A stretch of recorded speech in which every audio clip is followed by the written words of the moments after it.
Hello there, friends. Welcome to BJJ Meditations. This is BJJ Meditations number 33. I'm your host, Joe Hannon, coming to you live, I guess.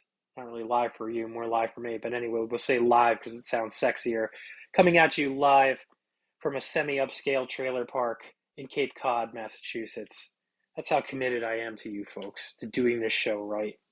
Even when I'm on the road for work, I'm bringing you the latest and not so greatest insights from my small brain about the intersection in life and Jiu Jitsu and Stoicism, the examined life on and off the mats.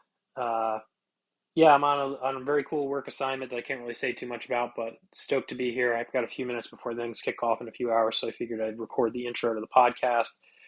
Apologize in advance for the sound quality, both on this recording and the recording you're about to hear, but you know what? I'm sharing it anyway. In the spirit of being flexible, of embracing transitions, of embracing the unknown, of letting the rough edges show, I'm sharing it anyway, despite being somewhat of an audiophile. This week's episode is a special episode to me anyway. I don't know how special it's going to be to you, but special to me. I received my black belt. On Saturday, along with another grappler that I hold in very high esteem from my school, in front of some of my favorite people in the whole world, family, friends, as well as fellow students, fellow practitioners of the art.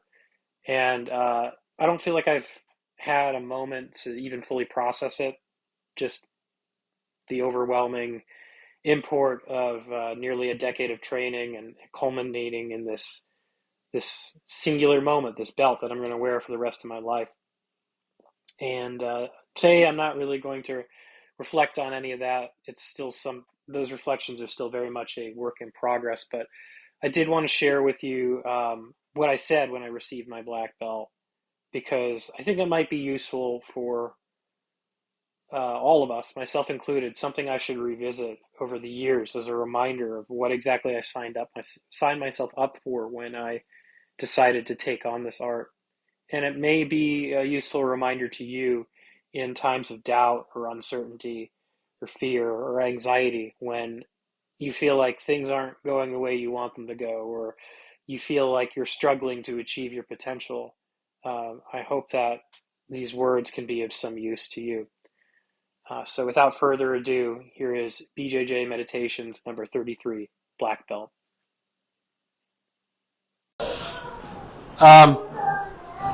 So I want to probably do something that's never been done in the history of black belt speeches, and that's I want to read you a poem.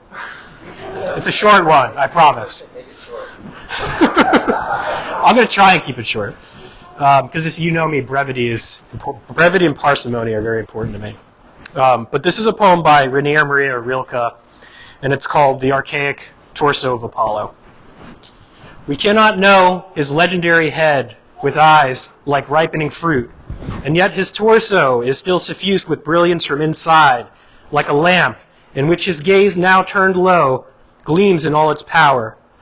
Otherwise the curved breast could not dazzle you so, nor could a smile run through the placid hips and thighs to that dark center where procreation flared. Otherwise this stone would seem defaced beneath the translucent cascade of shoulders, and would not glisten like a wild beast's fur, would not, from all the borders of itself, burst like a star. For here there is no place that does not see you. You must change your life.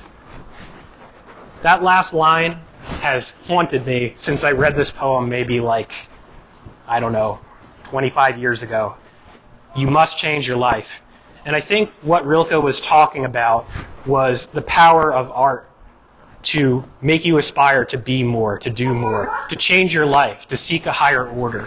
And that's always what my relationship to jiu-jitsu has been about.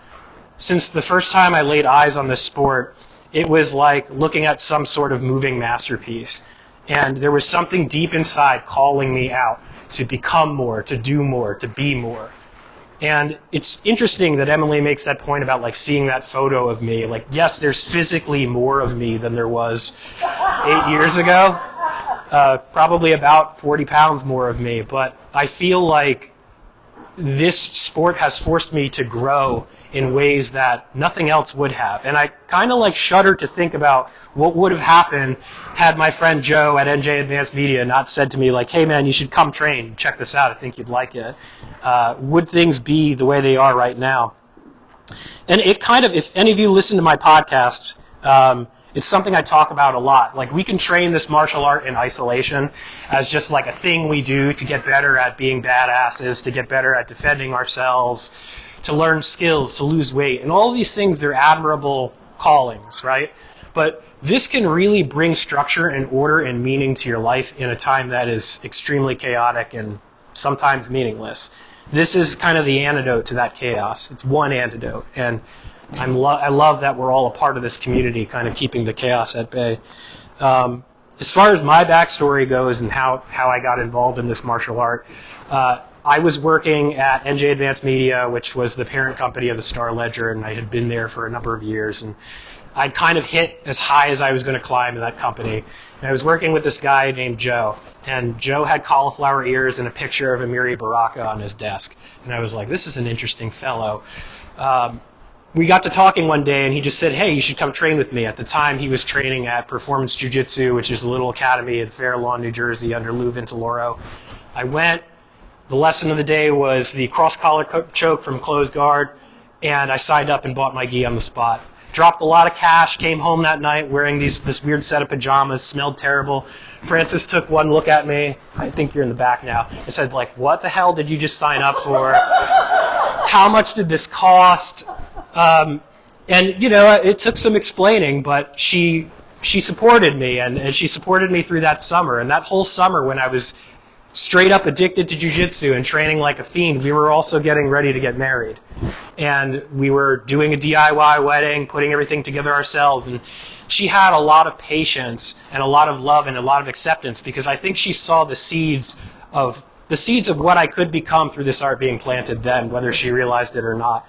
But I stuck with it, and like, I moved down to central New Jersey to take another job. She had taken another job in the area too, and I wanted to take a trial at a certain someone who shall not be named academy, and I was told I had to wear their academy gi, and I had to do things this way and do things that way, and I said, okay, you know, that's not for me. I'm not gonna be going there. I don't really want to join a cult and be told like what garments I need to be wearing.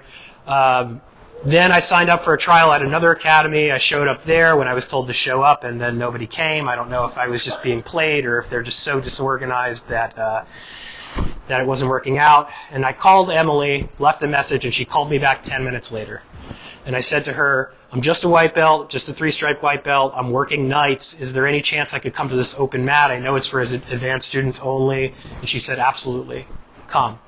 And right when I walked in the door, I just knew that things were different at Princeton.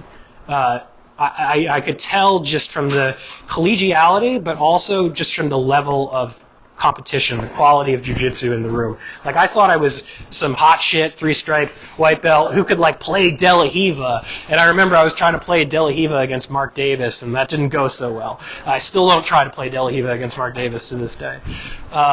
But I knew right away that I had found a home, and once again, I signed up right on the spot. So give me the contract. And I never looked back. And I think that a lot of my progression through this sport has been this realization that jiu-jitsu on the outside, especially if you don't know what you're looking at, it just looks pretty brutal. It looks like one person trying to submit another. It looks like a lot of muscle, a lot of strength, a lot of power. And it can be that. We certainly all know people who roll like that. But I think the farther you go along in this game, the more you realize it's actually about receptivity. It's about being attuned to what's going on with your partner. It's about being attuned to what they're trying to do, what their mental state is, what their psychological state is, and working with all of that, receiving it. Not necessarily trying to impose your will, but using what they're giving you to work with. And I think that thematically, that's what my journey through jiu-jitsu has been about. It's been about this surrender, this transition into being like in a more receptive state. I remember as recently as 2 years ago, my son's going to be 2 in a couple of weeks. I was having this conversation with Emily. I think I was still a purple belt at the time. And she was saying I was having just a hard time balancing my life. Like I had created this beautiful system for growth and training and my family and everything. And then you bring a child into that and everything changes. The whole paradigm shifts at once. And Emily just said to me, Joe, you got to let go. You have to transition here. You have to work. If you try and control what life with a child is going to be like, then you're in for a rude awakening because you're not in charge anymore. And really, when I think about like how I got to black belt, like it's all of you. It's especially Emily. It's especially Shane. It's especially all the other black belts who taught me what you taught me. But it's also that little man in the corner playing with the air filter and wreaking havoc because he has taught me how to let go, how to be loose, how to move with whatever life gives me. And I'm incredibly grateful to all of you, but I'm just also incredibly grateful for my family and that very important black belt lesson that they delivered to me. But specifically, I got to thank my son Cormac. I have to thank Francis because Francis has been the ultimate loving, supportive partner throughout this entire journey. And it doesn't matter what wacky, creative venture I'm trying to launch. It doesn't matter within reason how much I want to train at any given time. She's in my corner, and I love and value our relationship so much, and I thank you for your support. I also have to thank my parents, my father, Frank's here. My mom is at home with their epileptic dog who can't be left alone for more than 5 minutes. I never had any, like when Joe brought me into performance jiu-jitsu in Fair Lawn for that trial class, I never had any doubt that I'd be standing here getting my black belt today. It was just a matter of when. And that comes from my parents. They taught me this stick-to-itiveness that is essentially the closest thing I have to a religion. Like I see things through, and that comes from my mom and dad. So thank you very much, Mom and Dad. I have to thank Emily. Had I gone to any of those other schools, I don't know what my life would look like. But I know it wouldn't be as rich and rewarding as it has been. The work that we do together is essentially like a dream come true for me. And every year that goes by, I get to do a little bit more of it. And I just get to learn. Like part of my job is to learn, is to be about the work of changing my life and changing the lives of others. And that's all because of you, Emily. So thank you very much. I don't know what you saw in that 150-pound scrawny-ass blue belt, but I'm glad you saw something. Shane, you have transformed my jiu-jitsu. Colin, you've transformed my jiu-jitsu too. I think you guys is almost like the same person. But anything I'm able to do at a high level, it's because I've picked both of your brains and you've supported me throughout the journey. And I thank you both very, very much for the time and the effort and the wisdom that you've invested in me. And really, Josh was one of the very first people who welcomed me here, and he would, like you said, beat the ever-loving hell out of me every single Sunday morning. And Josh taught me an invaluable lesson. One of those Sunday mornings, I was going crazy on him, and I don't even remember what was happening in the roll, but he just grabbed me by the lapels and kind of like pinned me to the ground. And he was like, "Hey, you gotta calm down."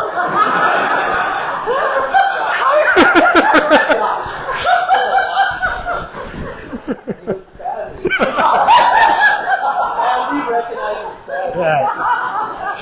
So Josh, thank you for that. Ryan, man, it's awesome to have gotten to know you. It's fantastic to be working closely with you on Thursdays. Gerald, I've loved your tutelage in the morning. I've loved our conversations as well. Thank you very much for helping me through that. You don't realize it, but you kind of helped me through that transition, that fatherhood transition too, by being a welcoming presence and a wealth of knowledge of the morning jiu-jitsu crew. Cindy, I've always just loved your presence in the school. You're like me, you're kind of like a more soft-spoken person, but you have a depth of knowledge and a commitment to the game that I so admire. David, you're such an awesome dude. I love how you just work so closely with all the new students and just make sure everybody has a good time and it has like a wonderful first experience on the mats. Kyle, heart of gold, dude. I love trying to teach you how to drive standard too, even though you almost burned out my clutch. It's okay.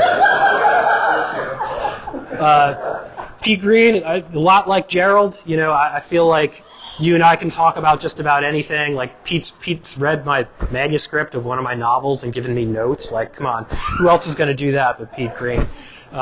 Really appreciate that. And Maddie, I couldn't think of a better person to be sharing this day with. I remember you and Ryan kind of like being on the ground floor, and it was awesome to kind of come up with both of you. And I just love your game, and I love your presence in the school, and I love watching you work with others and bring them into the fold. But really, like, it takes a village, and I could sit here and talk about all of you in the same way, but for the sake of parsimony and brevity, I won't. But I just want to again remind you that like it all comes down to that Rilke poem. Like, you must change your life. That's the refrain. We're all here to change. We're all here to evolve. And if you're ever in doubt about what you're doing, if you're frustrated, if you're not progressing the way you want, nobody said this was going to be easy. That business of change is difficult.